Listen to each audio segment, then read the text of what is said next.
Hello everybody, welcome to another episode of Clearly Focused. I am your host, Kaylee Ely.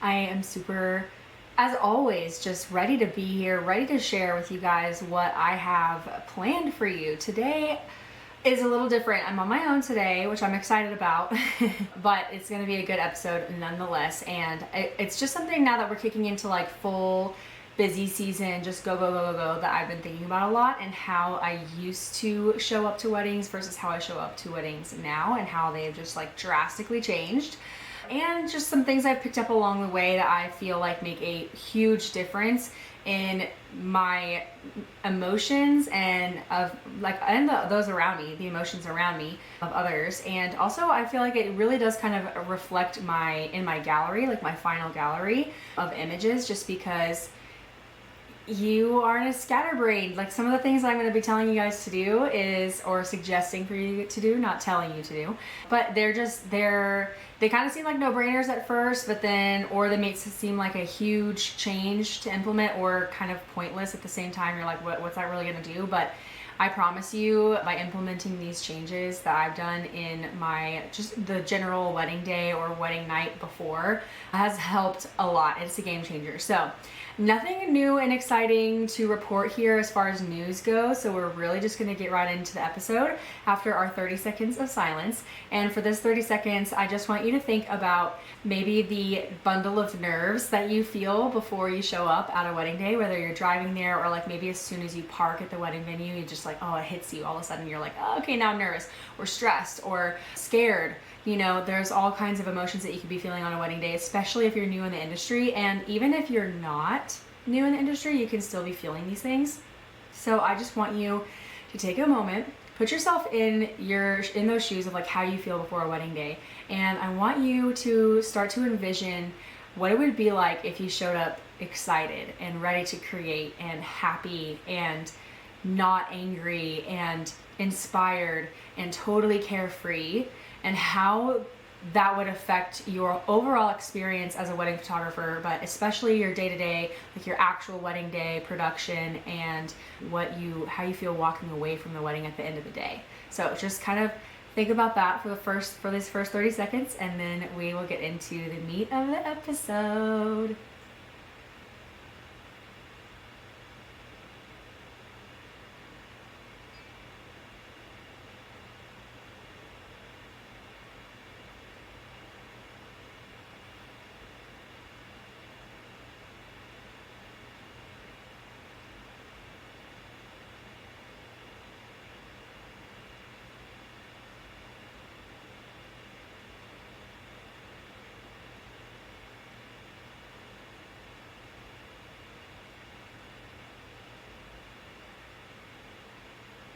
Okay guys, welcome back. I hope that I didn't make you just like relive traumatic experiences by just like imagine how you feel being stressed out on a wedding day, because we've been there. I've been there multiple times. Still happens all the time. Just like things always go wrong on a wedding day, no matter what you do to try to prepare yourself or prepare your clients or the other vendors, that something's gonna go wrong. That's just how it's like a big production, like something is bound to go wrong. With that in mind, I want you to put that pretty much at the forefront of your brain the entire day, is that it is not going to be perfect. It is not going to go smoothly. Like very rarely do things actually go 100% on time. There was no hiccups, there was no stressful moments, like there's nothing wrong that happened during the day. Very, very rarely does that happen. I would say maybe I shoot about 20 weddings a year, and maybe two of those go 100% without a hitch. And that doesn't mean that it's always a disaster and something always goes wrong. Sometimes it can be a complete shit show, but then other times it's just like, it's something like maybe we're really behind on the timeline, but then we always catch back up. Or maybe the DJ arrives late, and even though it doesn't really affect anything with you, you know, as far as like photo timeline goes, like I said, weddings happen. Maybe the planner gets stressed out because the DJ's late and then starts talking to you about it, or the bride's stressed out because the DJ's late, and it can like alter the way that they are acting with you when it comes time to take photos. So just know that it's never gonna be perfect, and it's totally okay. And I think that always helps kind of just make sure that you've got the right mentality going into it, that it's not going to be seamless. So if you are shooting weddings constantly and something is always going wrong, number one, just remind yourself you're not the only one. Like, things like this happen all the time. But also remind yourself, if something's going wrong multiple times, then figure out if there is a way for you to fix that, or a way for you to stop that from happening. Maybe it's something that you can change in the timeline, or something that you can communicate to your clients about better, whether it's like during your initial call or your calls leading up to the wedding. Just like, it's kind of like just with regular sessions and stuff. If you have a client who's always asking you questions about like what to wear, or like, do I bring a hat, like, do I bring props, or whatever, then you can like put that in your guide and say, oh yeah, like bring a hat, or like, stuff like that. So basically, preemptively solving the problem before it even happens is always going to be my suggestion if something is recurringly happening to you all the time at weddings. But the first thing that I will say about shooting weddings and what makes a game changer is showing up early. And I know you've heard this before. You've probably heard some of the saying, like, early bird gets the worm. If you're not on time, you're late, or like if you're not early, you're late, whatever. There's so many different variations of that saying, but it is true. And I have heard other photographers talk about it on their podcasts, or on their reels, or on their stories. And one of the things that, for me, I used to think about it as like, oh, they're paying me for 8 hours of coverage, so I'm only going to be there for 8 hours. Like, if I'm supposed to be there from 1 to 9, I'm going to get there at 1 and leave at 9. But I had to start changing that, because I was always coming in so frazzled and frantic, and then by the time I like actually got set up and got ready to go, it was like 1:20 or whatever. So I wasn't actually photographing that during that first part, because you get in, you got, at least for me, I've got like an hour and a half drive at least to anywhere that I'm going. So I got to use the bathroom. I got to find a good spot to put my stuff. Inevitably, I have to say hi to some of the vendors that are there, introduce myself, and just like get my cameras on. If I have my second shooters there, I've got to give them their card and get our cameras synced.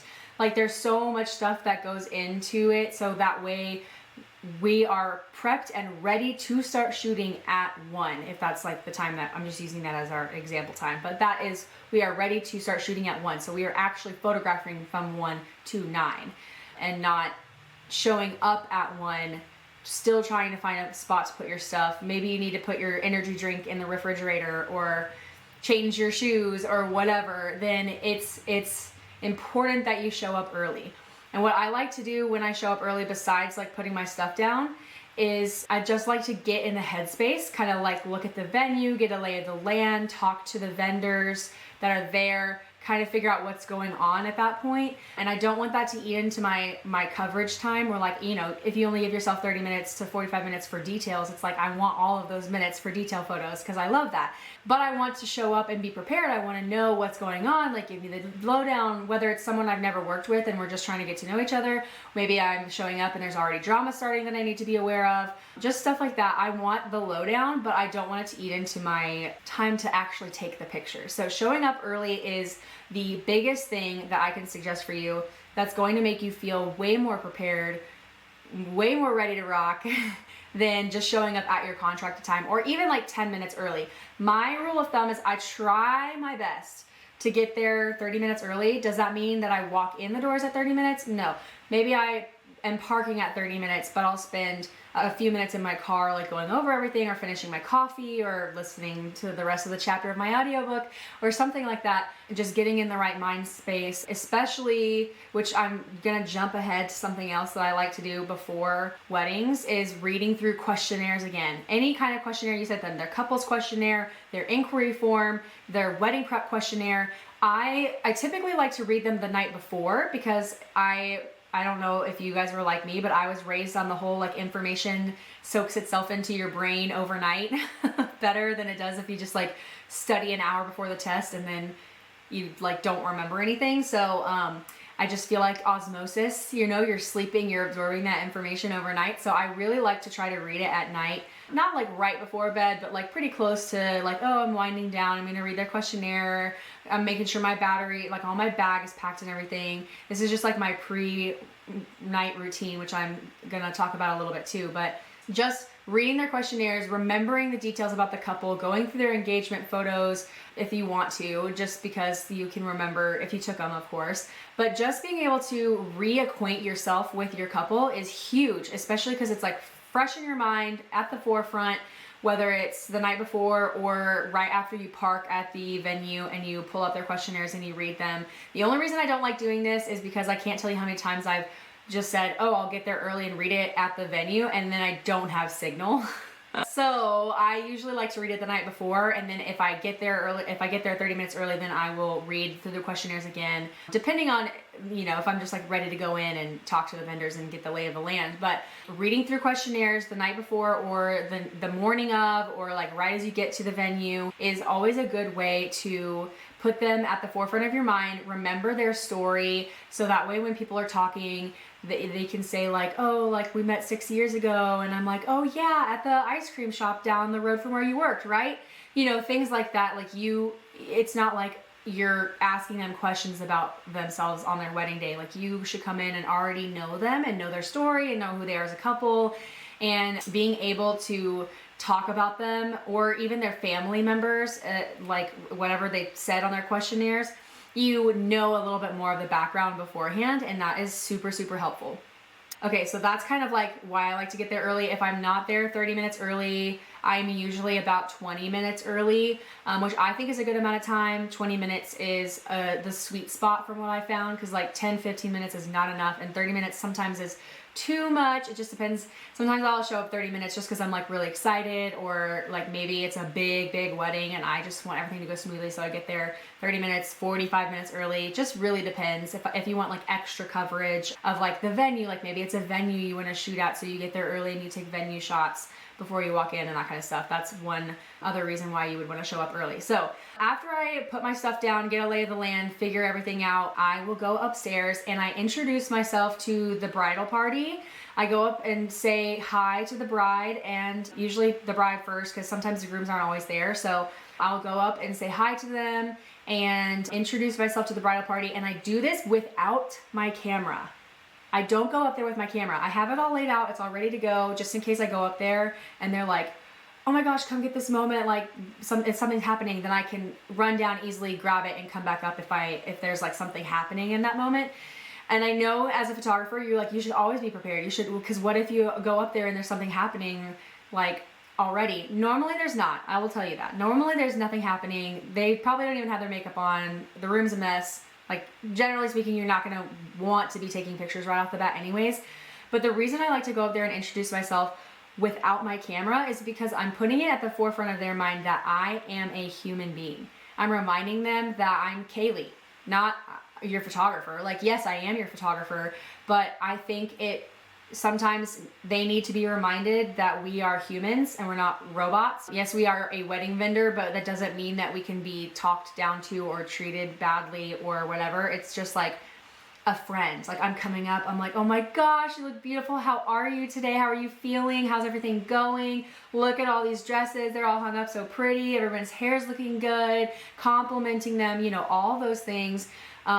Giving them a hug if you're a hugger, like just hyping them up, like asking how they feel, asking them if they need anything, that kind of stuff. And then you can get down to business and say, all right, well, while I'm up here, I'm going to grab your detailed stuff. And then I usually will take it out of the room and go somewhere private, assuming that there's like better lighting somewhere else. Sometimes the bridal suite really is the best spot to do detail photos. But yeah, I truly feel like that has helped, because people see me as a human being, as a woman, and not just a business owner, not just a photographer, not just someone who's gonna take pictures of them all day that day. So that is the first thing I do after I get there. I'll go up and say hi, and then if the groom and the groomsmen are there, I'll usually go and say same thing to them. Go without my camera, go say hi, ask how they're doing, hype them up.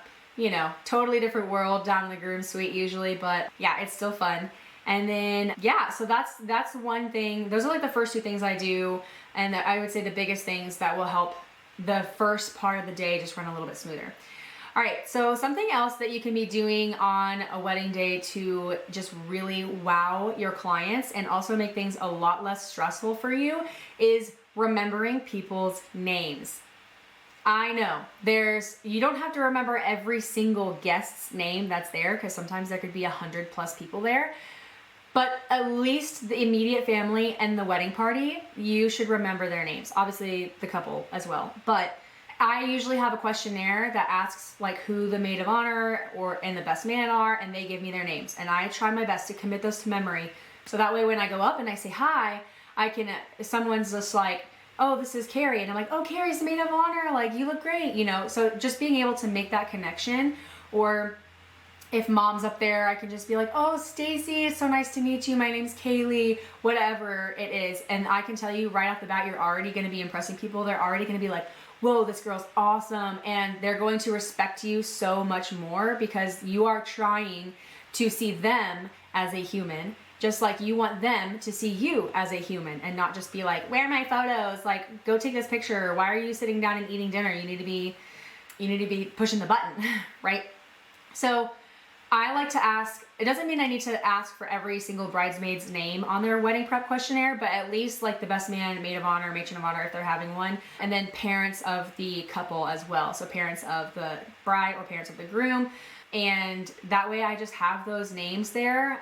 Sometimes the point of contact for the day is a sister, and she might not be a maid of honor at all. And so I learn another name that way. And that's just really important. And then when you are learning people's names as you go along through the day, like maybe you're taking groomsmen photos and everybody's joshing on Steve. Wow, joshing on Steve. That's kind of confusing. Everyone's just like making fun of Steve. Let's just say everyone is picking on him, or he just seems to be the one that's taking the brunt of the jokes. And then you can remember, okay, that guy's Steve. And if you need someone later on during the day to go run and grab something, or can you go check and make sure the bride's away before we bring the groom up? Steve, can you go do that? He's gonna be like, oh, heck yeah. Like, I got a job. I feel important. She remembers my name. Like, this is cool. So the importance of committing people's names to your memory is insane. And it does make a difference, because imagine I know you're only one person, but imagine if the people at the wedding didn't know your name and they just called you camera lady, or, which I have been called at weddings before. Hey, camera lady. But most of the time it's just by a random guest and they're drunk on the dance floor, or they're at they're at the ceremony and they're like, oh my gosh, picture lady, like come take a picture of us or whatever. I've been called that before too, but at least by the immediate family and the wedding party, if you can remember their names, I promise you they'll remember yours. It's going to be so much better, so much easier, so much smoother.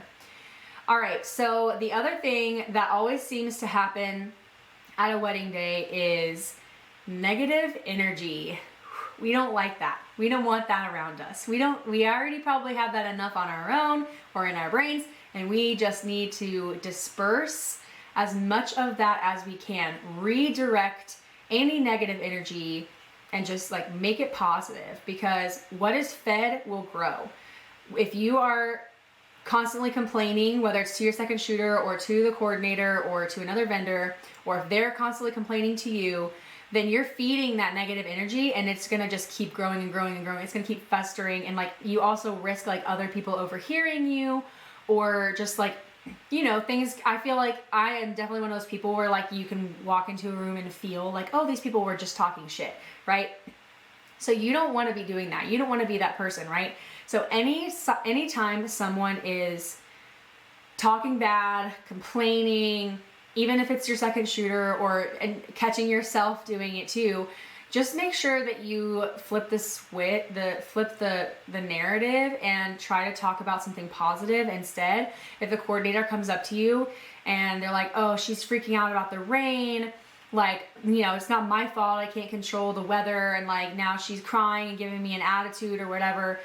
And I totally get how that could stress her out, and I know that coordinator is just like trying to vent. They know that you can relate because you're currently dealing with it as well, and you've probably had another couple that has done something similar that you can also vent back with, right? But instead of being like, oh no, that's terrible, like, and just kind of feeding into it, just say, oh, I can understand, she's been dreaming about this day for months and she really wanted it to be sunny, but, at least there'll be a break later at 3. Like, just try to be like as positive as you can, or just be like, I don't know, just like basically trying to make them feel like you are happy, which is really, really freaking hard.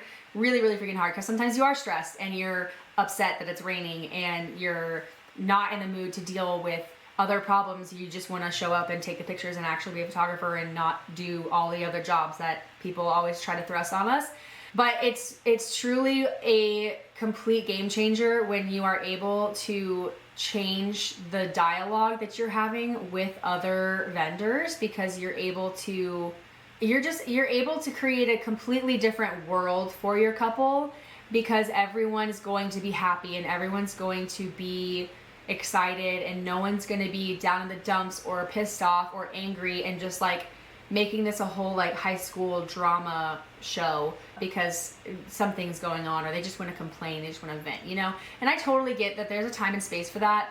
Like maybe during dinner, if it's just you and your second shooter, you're just like, listen, I gotta vent real quick, like I've been holding it in all day or whatever. Or like call someone on your way home and just be like, oh my God, I gotta tell you about this wedding, I'm so annoyed. But like during the day of, just try your absolute hardest not to let it get to you, which is definitely difficult. If you just basically always trying to be positive and calm, and if you need a minute, just go to the bathroom, go to your car if it's not super conspicuous, and just take a second, breathe, just like we did at the beginning of this episode. Just take a few breaths in and out and just try to relieve some of that tension privately, rather than letting that show to the client or the vendors, because then that's also going to stress them out. Maybe they aren't stressed, maybe you're the source, or the second shooter is the source of the complaining and stuff.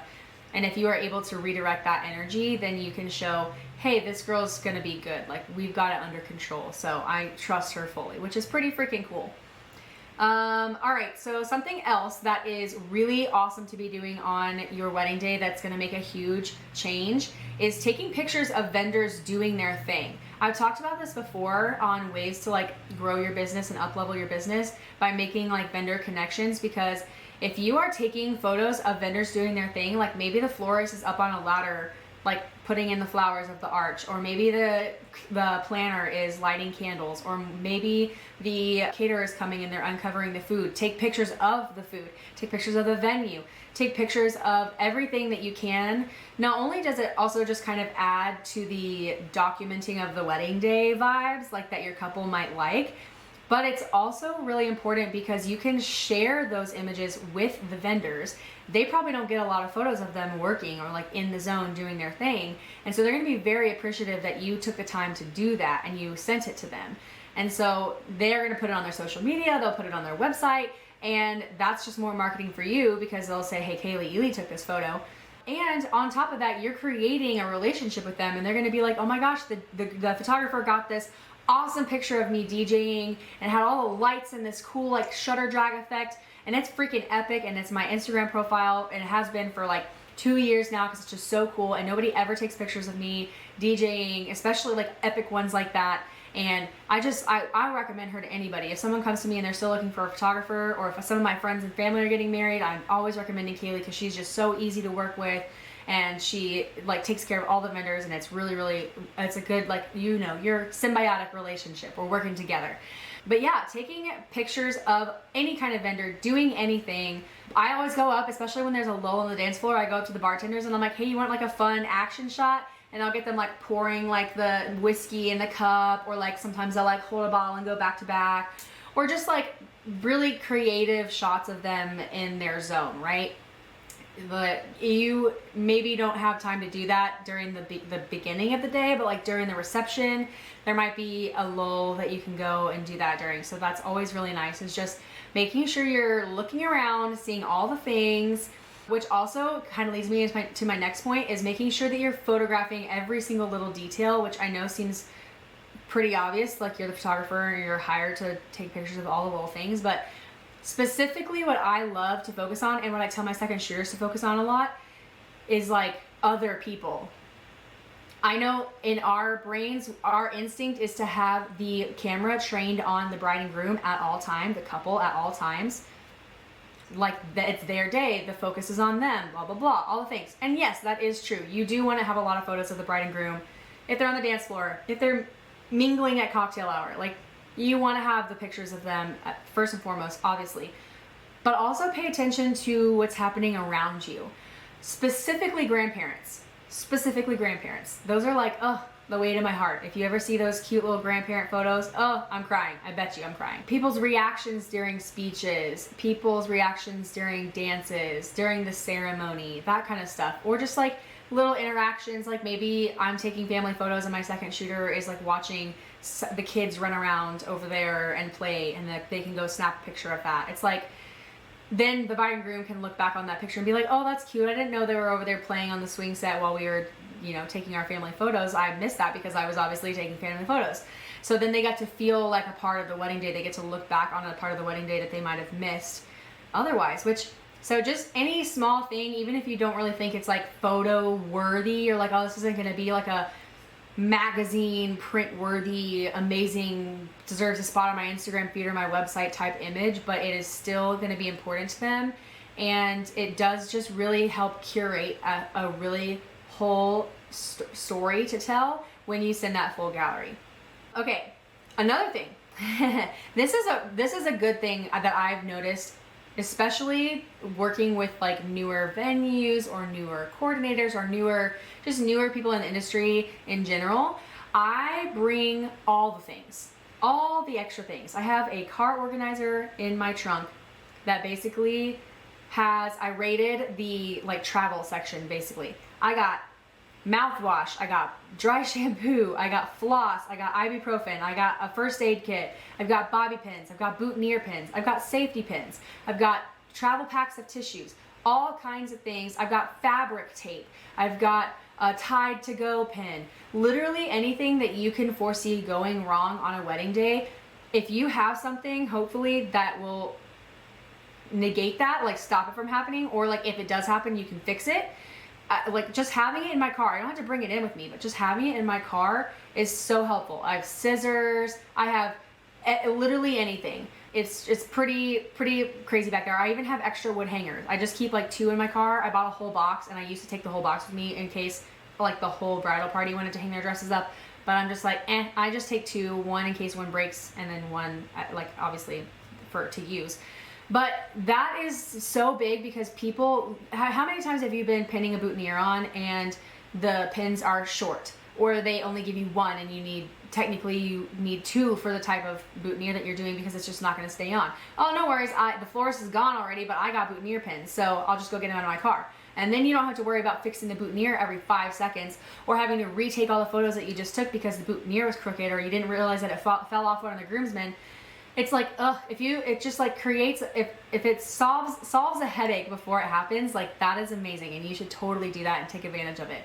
But especially the travel pack tissues, I have a fanny pack that has like extra batteries and like, you know, rubber bands, bobby pins, something quick, and it's got also like my chapstick and my phone and stuff in there. But it also has travel pack tissues because I want to have them on me no matter what, because there will be times like I literally will be taking bridesmaids photos and the bridesmaids will start tearing up.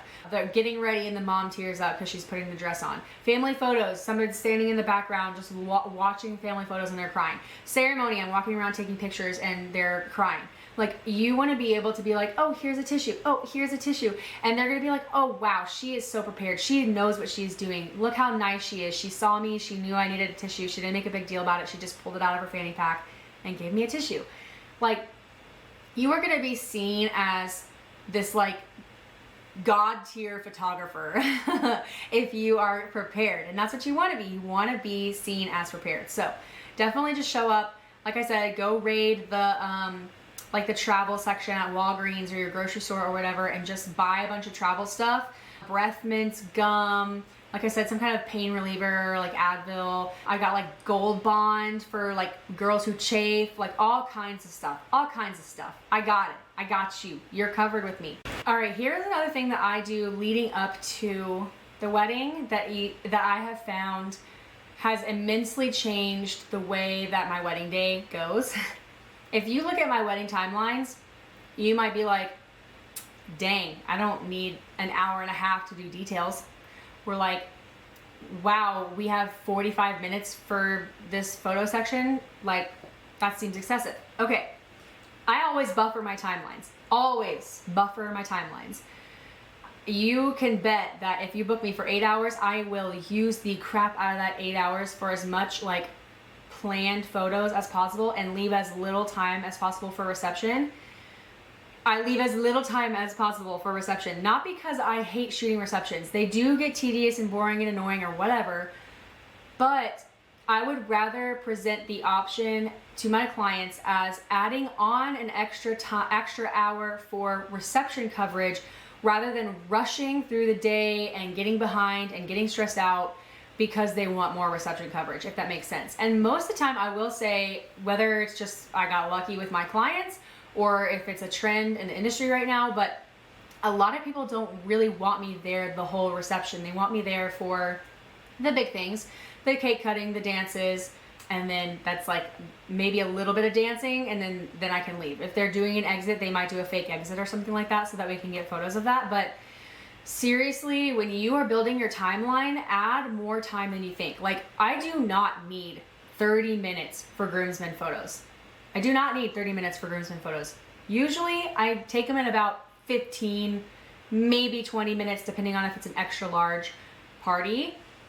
And keep in mind, when I say groomsmen photos, I'm doing full groomsmen, like the whole groomsmen party, the groom with each individual groomsmen, and groom individuals. So I'm doing those three things during this time. I don't need 30 minutes. It's fast. I'm fast. They don't want to be doing it. Like, we're going to get in, we're going to get out.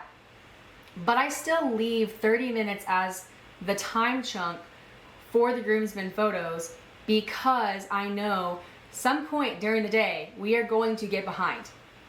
We are going to have to switch things around. We are going to have to move things around somehow. And if I have buffered my time enough, then I can say, you know, eventually we're going to get caught up somehow, right? Like maybe we take I have literally shot, like, I've been an hour behind somehow, whether it's hair and makeup runs late or someone doesn't show up on time and we're just waiting on them because we literally can't do any photos without them.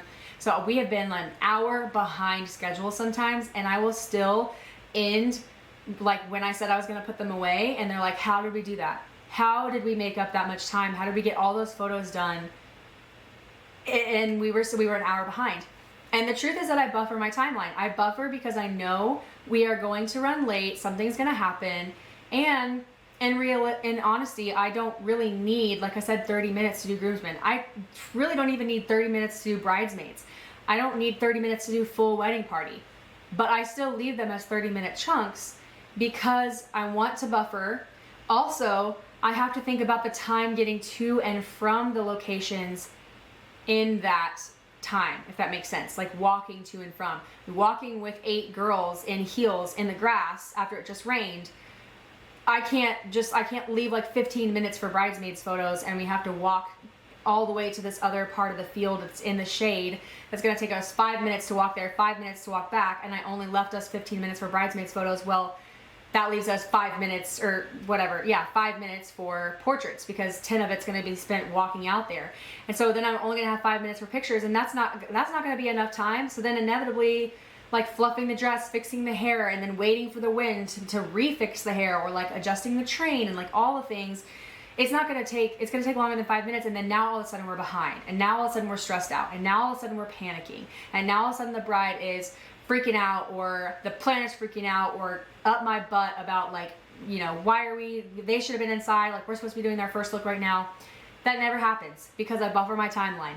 I think about all the things, and I tell this to my couples, maybe not this like aggressively or like in depth, but I always tell them like I buffer these because like, no, I do not need 30 minutes to take the photos, but things get behind, and also we have to think about walking to and from where we're going to be doing the pictures. So even just like little things that cause hiccups through the day, like dad showed up early. Okay, well now we have to wait where we're at because someone has to run all the way up to the barn and tell dad to go hide and then come back and tell us it's all clear, and then we can go up. And so it's like, okay, well now we're just wasting like 3 or 4 minutes while someone does that.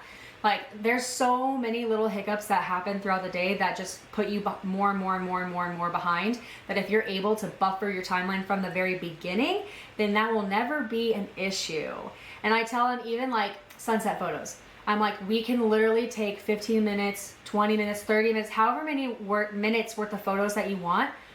But we will have to go back and bustle your dress before we go back in to get, introduced for the reception or whatever. So I'm going to put 30 minutes for sunset photos or 25 minutes for sunset photos, but just know that part of it is going to be spent walking there, walking back, bustling the dress. So we're not really going to get 25 minutes of sunset photos. We're only going to get like 15, 20, depending on how far of a walk we're going.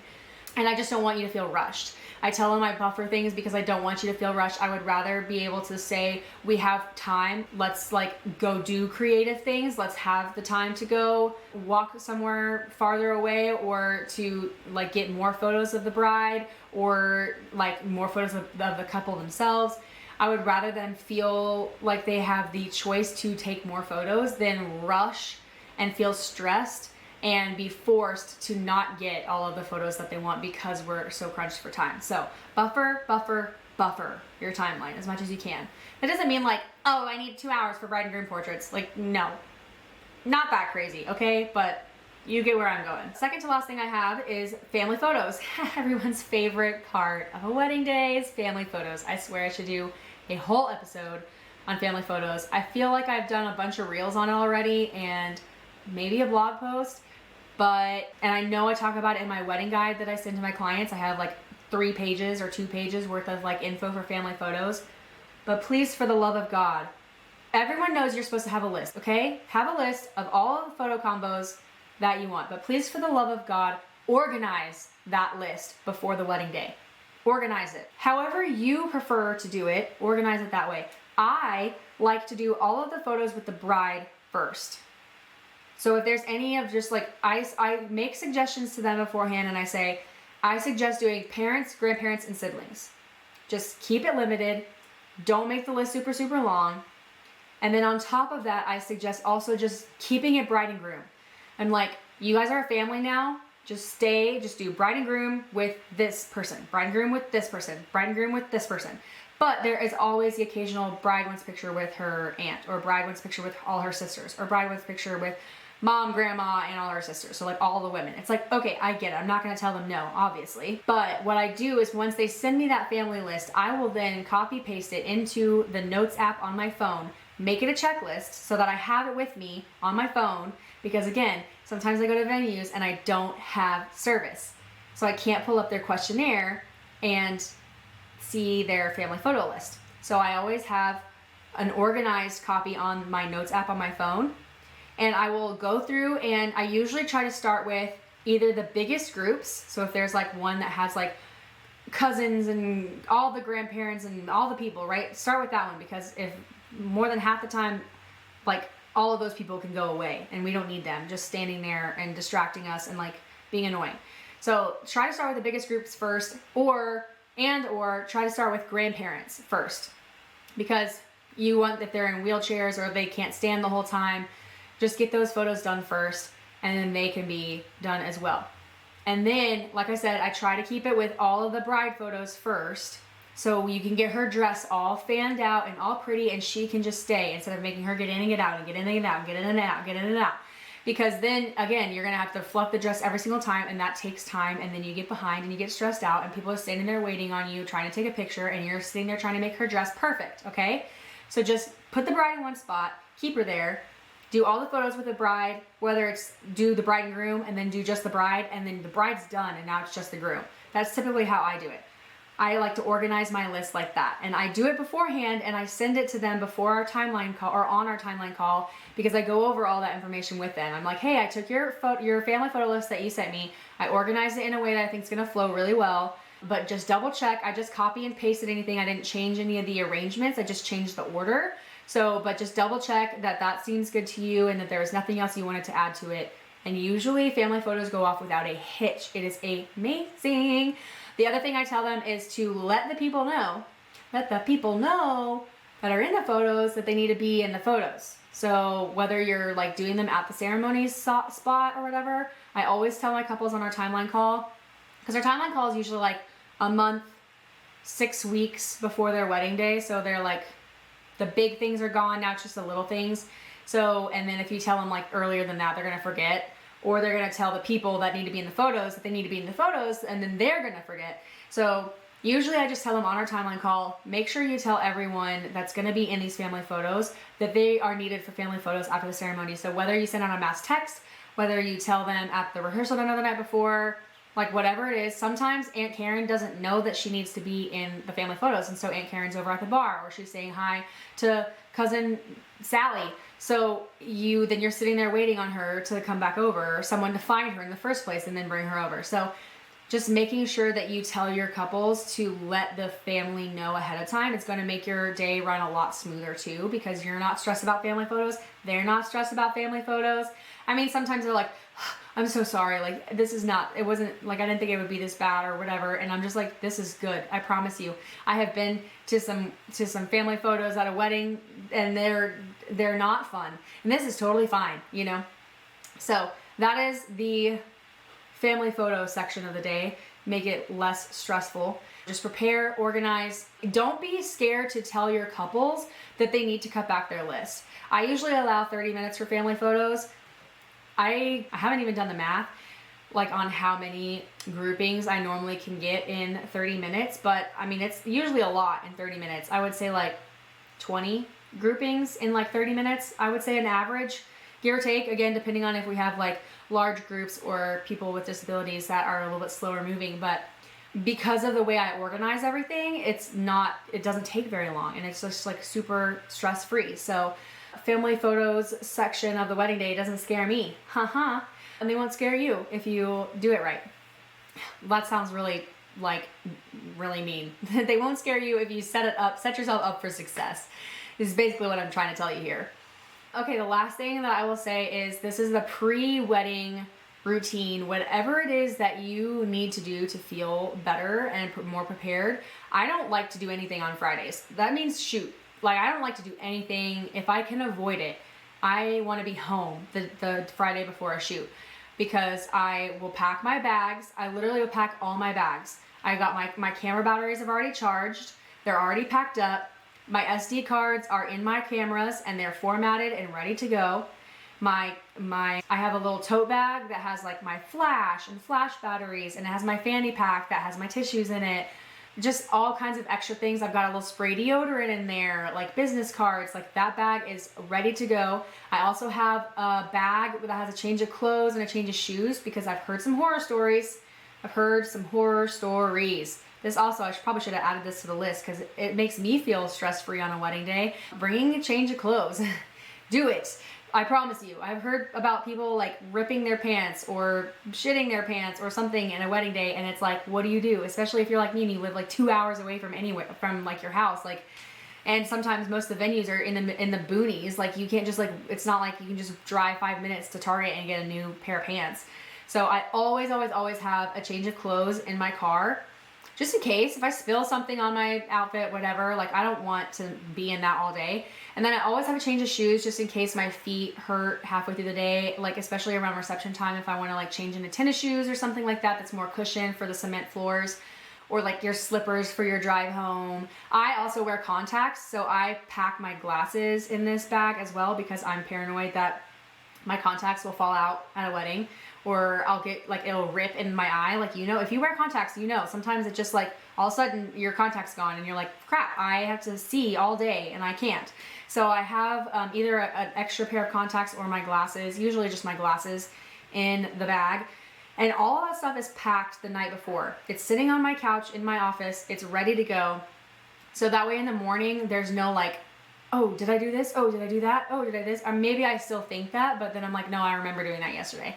So packing your bags, doing everything you can the night before, reading the questionnaires, having a chill day if you can, and just like getting in the zone, getting in the mood, getting in the creative headspace for a wedding day is going to be a game changer for your wedding day, like the next day, because you will, instead of running around being stressed or freaking out or staying out late or something like that, like, you are prepared and you are ready for this wedding, and you're going to show up and you're going to crush it. So I hope that these things are good for you, useful information. I try to keep it as concise as I can, but I'm sure I probably rambled a little bit too much. But I hope that they are super helpful for you. And if you implement any of these, let me know. I want to know what you change in your wedding routine and how it helps, or maybe how it doesn't help. Because like I said, I'm curious. I like to know people's methods. And if you're different from me, I want to know why.